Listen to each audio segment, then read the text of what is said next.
எல்லாருக்கும் வணக்கம். மாசி மாதத்தில் வரக்கூடிய மகா சிவராத்திரி நாளில் நைட்டு ஃபுல்லாக கண் விழிச்சு சிவனுக்கு பூஜை செய்வாங்க. மகா சிவராத்திரி அன்னைக்கு சிவனை வழிபட்டோம் அப்படின்னா ஒரு வருஷம் முழுசாக சிவனை வழிபட்ட பலன்கள் கிடைக்கும்.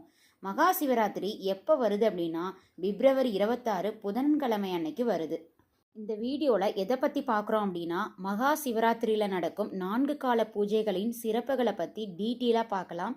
வீடியோவை ஸ்கிப் பண்ணாமல் கடைசி வரை பாருங்கள்.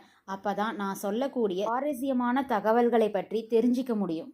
இந்த மகா சிவராத்திரியில் விரதம் இருந்து வழிபட்டோம் அப்படின்னா பாவங்கள் தொலைந்து முக்தி கிடைக்கும் அப்படின்னு சாஸ்திரம் சொல்லுது. மகா சிவராத்திரி நாளில் மனிதர்கள் மட்டும் இல்லை, 30 முக்கோடி தேவர்களும் சிவனை வணங்கி வழிபடுவதாக ஐதீகம்.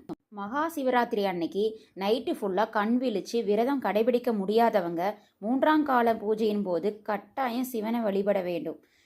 நைட்டு 11 மணிக்கு மேல் 1:30 மணி வரை நடைபெறும் இந்த 3ஆம் கால பூஜையின் மட்டும் கண்டிப்பாக சிவநாமம் சொல்லி சிவனை வழிபடணும்.